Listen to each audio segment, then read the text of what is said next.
Notice, this Midweek Mini was recorded several months ago and may not be up to date with current events.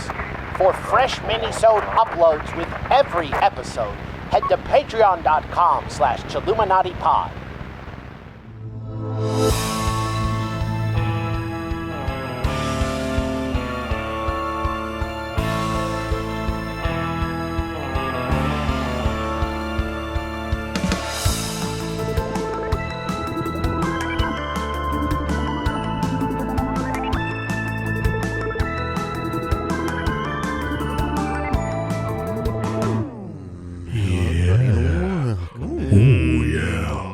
Oh, yeah. 40?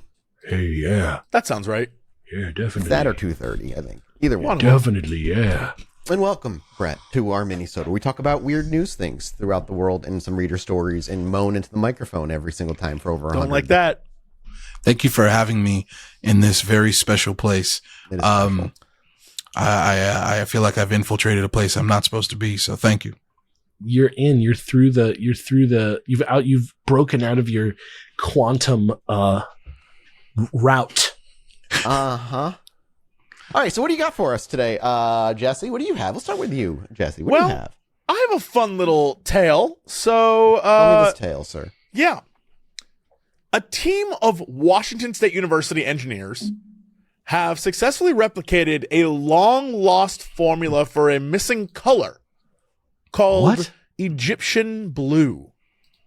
It is the world's oldest synthetic pigment, and it is fascinating. I'm going to send you boys a link to what do you mean what a it looks missing like. color? A missing color. We haven't. It's 5,000 years old. It's just blue, though, right? It is a very specific type of vibrant blue. Okay. Pretty, No, it is very vibrant, especially for an ancient pigment. Yeah. Yeah, those ancient pigments were just not as good as modern It was ones. essentially a lost recipe. They didn't know how to make it. And so what the WSU team decided to do was recreate it. And they mimicked 12 potential formulas to nail exactly what it was comprised of, and then subjected the mixtures to various temperatures and times to simulate ancient production conditions. And then through microscopic analysis, the team compared the samples of what they had made with the samples of ancient artifacts to evaluate how close they were to the original formula. The interesting thing was they discovered multiple methods to reach the desired pigment. So I guess really if you were 5,000 years old in ancient Egypt, there were a few ways you could come up with how to actually make this. But basically the mix contains silicon dioxide, copper, calcium, and sodium carbonate. And strangely enough, the interesting thing about this is that the dye emits light on an infrared spectrum, which could have applications in security and fingerprint analysis and detection. And talking to aliens from inside your pyramid tombs. So, pretty interesting stuff. It is a blue that we now can make again. Sorry, hold on. Because I'm always fascinated, like something like one of my like pet interests is color and color theory. Oh, cool. And like the difference between, additive colors versus subtractive. And so like, I understand, I've never heard of a dye or pigmentation or paint that is additive. Like it's always subtractive to me, where like these are things that reflect light as opposed to emitting light. You're saying there's something about this dust that has its own luminescence? On an infrared scale. Yeah. On the infrared spectrum, it emits light. That is so light that we can't sick. see. Yeah. How that's I wonder what part of it is doing that. Great question. Maybe it's the mix of them again, because they said it's silicon dioxide, copper, calcium, and sodium carbonate, but they also heated it at different degrees and for different times. So they were talking about like 1,500 degrees. They're doing crazy temperatures. Oh, well, yeah. If you lit my ass on fire, I'd be pretty bright too. Got it. But then they cool it. You know what I mean? Like it isn't. It gives it off when it's not hot. The right blue. When it's not hot, it still glows. And so you can see in the image that I sent you that like there's a blue that is in the dish, but then there's also the blue that's on the actual walls, and that's like a lighter, different. I would suspect maybe that it's really good at, like, if you're walking through a dark place with a torch, it kind of makes it a little brighter. I don't know. That's like the Jesse Cox, I don't have an answer thing. But, like, yeah, you're right to ask the question. It doesn't make a lot of sense to me, but they said on the infrared scale, it, like, emits light. Well, look at like a lightning bug or whatever they're called. Like, they have, like, bullshit that they, like, shit out that glows, right? That makes sense to me, though, as like a living, like bioluminescence makes total sense to me. Right. But like with chemical reactions, but it's like just dust emitting its own light is something I've never heard of before. But it's they made it though, right? It's not just like naturally occurring No, dust. it is considered the oldest synthetic pigment. So it's not a natural thing. It was made and crafted. For sure. But based on like the ingredients that you told me, like I wouldn't expect any combination of them, any of them to be like, and now it glows in the dark. Right, I right, just wouldn't have yeah. expected it. In general, I wouldn't expect. Yeah, it's like Yeah, this is surreal. What's crazy about this, and I think this is fascinating, that there are numerous. So it's called Egyptian blue because that's what we call it. But if you go back and you look at ancient history, there isn't blue. Like the ocean isn't blue, the sky isn't blue. Blue wasn't a color. It was some types of green. It was like there wasn't a blue. Like blue is a later thing in our vocabulary. The way we describe things that was blue, we describe it as a different type of green. Right. And so I wonder what they would have called this. Yeah. the blue the aliens gave us. Oh damn!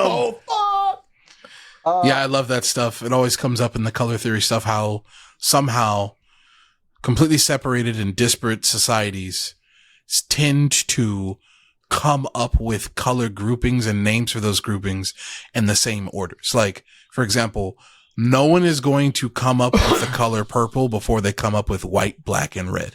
Yes, yeah. Which makes sense logically, but it is kind of cool to think about. It's like really, you have to build it. Yeah, it's like, I guess unless there was like something, but you wouldn't, I don't know, you wouldn't conceive of it as a color that's different than the other color until you knew about I the think other they colors. conceive of it. It's just that necessity is the mother of invention. So like you're going to need to differentiate between light and dark before you start getting into purple. You just, you're going to need to, you know, Like, you know, and that light and dark also works with things like yellow and orange, or, you know, like it's that, or three dudes, or brown, three orange dudes and brown standing are there, like very close. three dudes standing there before we figured out about three, and we're just like some dudes standing there, and we're just like, there is a couple guys here, that's for sure. there are two and one. There's a couple guys over here. Yeah, I don't like know how 10 many, and 4. but there's some. So let's do. What do you got, Mathis? I got some quantum science. You got an news. article? Okay, so I'll do a story, then you do an article, and then we'll end with Brett because me and Brett are going to do stories. Absolutely. I put out a call for LA stories because this is the mini-sode that went with the LA stories episode if you're listening to this much later. But it actually like prompted a bunch of people to just share regular listener stories too. Okay. So I want to read a couple of those today. So I'm going to read one, and then Brett's going to read one. And this first one comes from Parasosha 12, and it's called "My Glass Moved by Itself While Playing Minecraft Horror Mod Pack." Okay. Hell yes. Okay. Dude, cursed mod pack. Yeah. Okay. So this is going to sound pretty effing stupid, but it just happened today and I wanted to share it. If you want to use this on the pod, that's fine. I love you guys. I also wanted to start off that I am a Mathis, not a Jesse, because everybody on here always starts off saying I'm a Jesse. So basically, And to be fair, they do, and they always immediately disprove that. they're always like, so there I was licking an alien's taint. So basically, I was playing a Minecraft horror mod pack from Modrinth called Minecraft Backrooms Found Footage with my friend because it had been updated yesterday. So I'm going to just give you guys that really quick so you guys can check out the mod pack if you guys want to. There's the link. Link will be in the description at some point in the far future. It's backroom stuff. Yeah. We did this during the day, by the way, and my room was bright. For some reason, I always get super thirsty when I talk via voice chat, and I had a now empty cup next to me. It happened when we were in the 3rd level, the pool rooms. I swear to God, while playing, I look over to the cup, my legs not touching the desk. It is on in any way and not touching it in any way, and the cup just starts to turn and move like a centimeter away from me by itself. After that happens, Minecraft closes itself. The mod pack we were playing had this voice chat mod, so we were talking via the game, not Discord, so my friend is gone. I rush to Discord and call him and tell him what happened. We proceeded to just kind of shrug it off, because really, what are you going to do and finish the mod pack? No, I was not on drugs. This happened in the middle of the day, and I was really staring directly at the cup. It was also not wet under the cup in any way. It just moved, and then that was it. There goes my theory. I like that this kind of sounds like a bad old video game creepypasta, only incredibly lame, like the Cursed Backrooms mod pack or something. I should add that I have been feeling kind of down lately.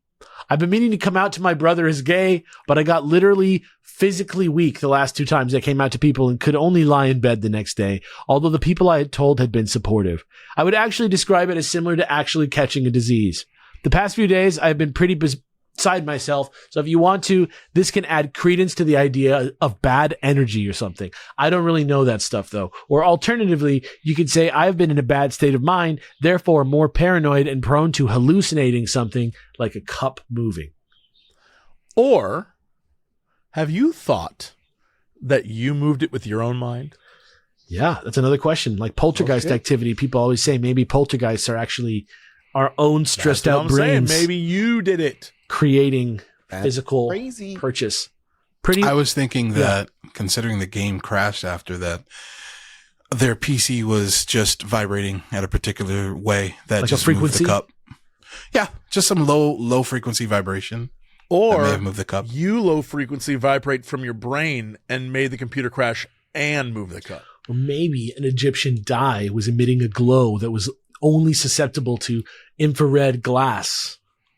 Is that real? Is that real? No. Everything could be real. Yeah. But it's true. Like I put my cell phone down on stuff sometimes, and depending on the material, when my phone vibrates, like sometimes it'll like fucking go like across the whole table and fall off, or sometimes it won't even move at all. It just has to do with sort of like the interaction between the materials and stuff. It could have been that, especially like Brett was saying, like, you know, some weird fan or something. I lend credence to that, as you say. But yeah, that's my listener story. Thank you for sharing. Mathis, this next one is yours. Yeah. So I've got this dropped literally this morning. Scientists were able to take a biological protein and for the very first time turn it into a qubit, which is a quantum bit that is able to be within in superposition, which means in 2 states at once simultaneously. Oh. This was published in the Nature for its study publication, which I'll pop it for here. Did you say meat? If you want. I'm going to read the whole thing. Protein. I'm going to read the whole thing. Okay. So you see, it's pretty quick. The news article I'm reading here. Oop, where'd it go? Did I click off of it? It's still in the chat. Okay. You got it right here. No, I got this. So this is, I'm reading the news article from physics.org. They say, you know, basically the difficulty here at first glance was biology and quantum technology are really incompatible. Living systems in particular operate in warm, noisy environments that are full of constant motion. And with quantum technology, anytime anything interacts with it, bumping into it or whatever, it forces the quantum particle to stop being in superposition and choose a state. That's what decoherence is. That's what measurement is in the double slit experiment. Decoherence is interaction, essentially. And because biology is filled with constant interactions, it's very difficult there, and they have not been able to do it until now, to actually create a qubit in a biological scale. What they say is, by quantum mechanics, it's the foundation of everything, including biological molecules. Now, researchers at the University of Chicago Pritzker School of Molecular Engineering, they've turned a protein found in living cells into a functioning quantum bit, qubit, which is the foundation of quantum technologies. The protein qubit can be used as a quantum sensor capable of detecting minute changes and ultimately offering unprecedented insight into biological processes. Quote, rather than taking a conventional quantum sensor and trying to camouflage it to enter a biological system, we wanted to explore the idea of using a biological system itself and developing it into a qubit. This is David Oshalom, the co-principal investigator of the project. He says, harnessing nature to create powerful families of quantum sensors, that's the new direction here. Unlike engineered nanomaterials, protein qubits can be built directly by cells, positioned with atomic precision, and detect signals thousands of times stronger than existing quantum sensors. What? Looking ahead, these protein qubits could drive a revolution in quantum-enabled nanoscale MRI, revealing the atomic structure of the cellular machinery and transforming our way of performing biological research altogether. Beyond biological, protein qubits could also open new frontiers for advancing quantum technology itself. Quote, Our findings not only enable new ways for quantum sensing inside living systems, but also introduce a radically different approach to designing quantum materials. Specifically, we can now start using nature's own tools of evolution and self-assembly to overcome some of the roadblocks faced by current spin-based quantum technologies. What the I feel like you're telling me how the world's going to end, but I don't understand it. That's how it feels, man. What was the thing that Microsoft did? They created a fourth state of matter in order to create Right. Just their something quantum simple. chip. Some fucking That made fourth up state of Fantastic matter that's Four called bullshit. A super solid is what they call it. But that's not an organic compound. No, like this that is thing not. would be. This is an organic. No, this is them taking something that's already organic, a protein that already exists, and then turning it into a qubit within the living system. Because their difficulty is like, in order to operate on quantum systems, they need a sensor in there. And to get a sensor in a biological quantum state is like really hard. So they're like, what if we just take something that's already in the biological system and turn it into a qubit sensor, which in the study, they say they can put into superposition, which means it's in multiple states simultaneously. My brain fractures at trying to understand this shit, but it does sound like, You know what a technovirus is? yeah, like This is what sounds like the beginning of what a technovirus is. yeah, yeah. This is the first step. Obviously, there were restrictions in how they did it, and like they had a very controlled system and whatnot, but they were able to do it, which is the first step to now figuring out how to do it easier and easier and easier. And like they said, they can fuck with like evolutionary level stuff. I find that quite literally inconceivable. Quite literally inconceivable. I'm gonna drop the article I read from as well, because they have a snapshot of like the mathematical studies that you can look at and pretend To you're understand? impressed by, 'cause you Oh, don't yeah, like a understand. picture of scientists. I like that. Yeah, no, scroll down some Oh, more, no, though. yeah, this is do out. You see this? Like This the makes little, me like, sleepy. Yeah, I don't know. Yeah, exactly. Yeah, that's the photophysics of the EYFP proteins No. on OADF. It's like literally squiggly lines touching, and I know it means something, but I can't figure it out. Every day we keep fucking with reality on its actual quantum in its quantum level. It's and Lex I'm Luthor just- shit. It's so scary. Exactly. Because there are more Lex Luthors and there are no Supermans. So Right? don't know what we're gonna. Yeah, I don't know. But this dropped this morning. This is less than 24 hours old. Kind of a news a science drop. Yo, new And- reality dropped. New reality dropped. Everybody, take it in. Existential crisis. Absolutely insane. Pay your rent tomorrow. Here you go to close us out. One more listener story from Brett that does teeter on the bounds of the edges of science as we know it. Oh shit. Okay, what do we have here? This is somebody writing into you guys. They say, "Hey there, Chilluminati community. I'm a fairly new listener and wanted to share an experience I had in late 2018. In parentheses, I give complete permission to use this on the podcast if deemed interesting enough." They say, "In complete transparency, I have no one to corroborate my story as I was at work alone. My usual relief called out sick and my boss had taken the day off to go LARPing. Maybe his boss was Mathis. Hell yes. During my shift around noonish, a black car pulls up in front of the shop, parking in the fire lane. As I was heading out to ask him to move, he jumped out and came into my store. I greeted him and asked him if he needed help finding anything. For context, I worked at a popular video game retailer. You know the one. The only one. Babbage's. Right. Yeah. EB Yeah. Games. Yeah. Yeah. EB Games challenge everything.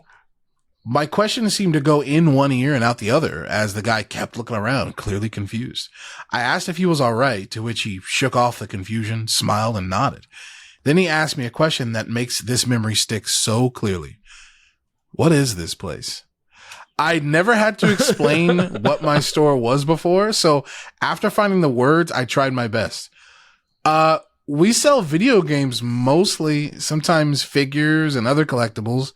Have you never been in one of our stores before? The guy seemed utterly lost. He walked around silently for a few minutes, and I kept my distance, but I watched him. He recognized some things, but not many. He came back up to the counter and thanked me for letting him look around. I kept it casual, smiling and saying something along the lines of, "Hey, no problem, man." He then hit me with another question. "Hey, how do I get to Meadow Glen Mall from here?" I accidentally let out a laugh, and the guy looked genuinely confused again. "Oh, you're serious? Sorry, Meadow Glen Mall was demolished 2 years ago, sir. I think there's like a Wegmans there now." The news hit him like a ton of bricks. He took out some papers, flipped through them quickly, and then shoved them back in his pocket. "Oh, all right. Where's the closest travel agency?" At this point, I was getting a bit weirded out. There had been one in the area, but it closed many years prior, back when I was a kid. I told him this, and he got very nervous. Oh, okay, thanks," he said, and left without another word. He hopped in the black car, started it up, and took off, specifically turning right, which led to a U-Haul storage facility with no exit other than turning around. I went out to flag him down and tell him there was no exit that way, but when I got around the corner, there was no car or any sign of the car. Stop.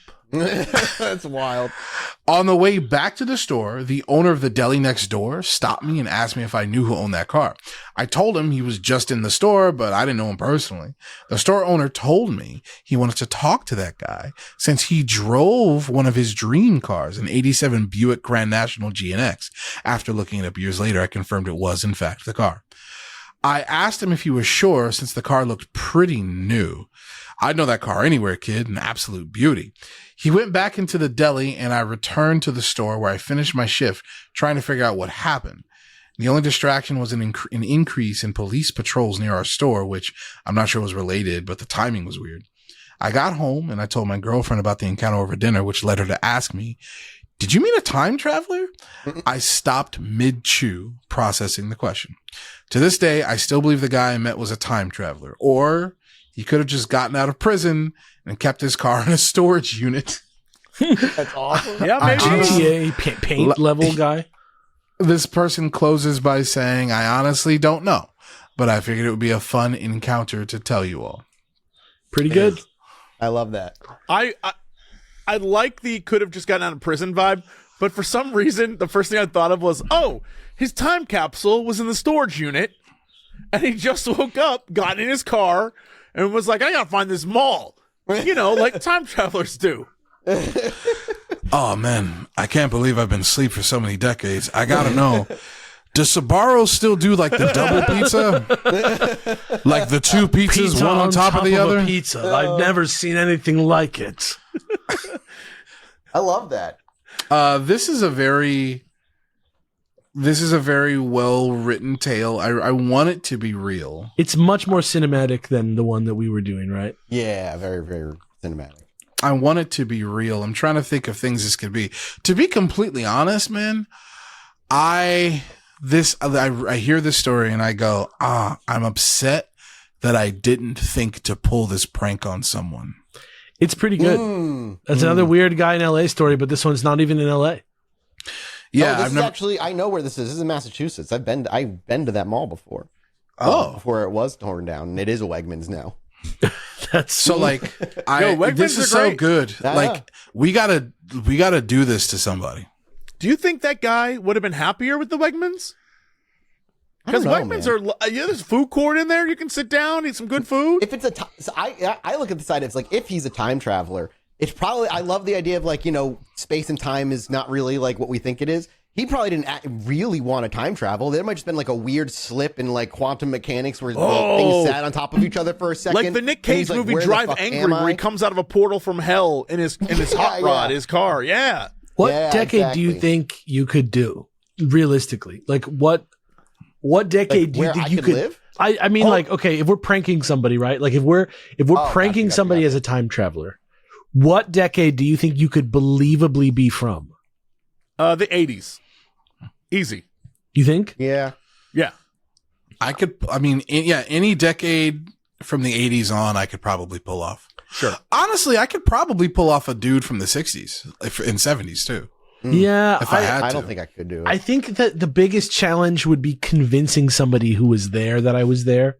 You know, like convincing, like yes, you're right. When I answered your question, I was thinking of a rather young man, like a GameStop convincing him. person. Exactly. Yeah. But if I had to convince like my uncle that I come from the 60s, he'd be like, "Shut up, kid, go get me a beer." You know? Yeah, you don't sound like you're from the 60s, you idiot. I could probably pretend to be a nerd, say that all I know is science and D&D, and people would believe me. Yeah. That's not crazy. I could probably Right? get back in the 80s and just be like, I can play guitar, and that's enough. Because there's not a lot of video games. And I think the most potent way to pull this off would be if we outsourced this and tried to find, you know, those, okay. Like an actor? We had them in high school. They're around. You know, those people that like, they go to like sock hops and they like, Yes. they go swing dancing all the Greasers. time. Yeah. They like that's their thing. Like they dress just up dress and go like to that. Disneyland. Yeah. Yeah. Yes. Like if we found one of those guys who's all about that life and you're like, hey man, you want to like bust a prank with us? Oh, they would love it. Yeah. I think they could pull it off. Pretty funny. Genuinely a pretty funny idea. Like you got Yeah, the outfit. You could do like Indiana Jones type look. You could probably find that guy too. Pretty hilarious. Should have brought him to the Time Traveler shop in California. Echo Park Time Traveler Mart, or awesome. Mar Vista Time Traveler Mart. 826 LA, support it. It's writing for children. It teaches them how to write good. Brett, thank you so much again for joining us on another little portion of our show. It's been a fun LA month, and it's great to finally have you on the show, man. This was very confusing. Why did you ask me to do this? Don't worry about it. We'll see you next time, bud. Yeah. Sounds good. Thank you guys. Yeah. Thanks, guys. See you guys later. We love you. Bye. Bye-bye.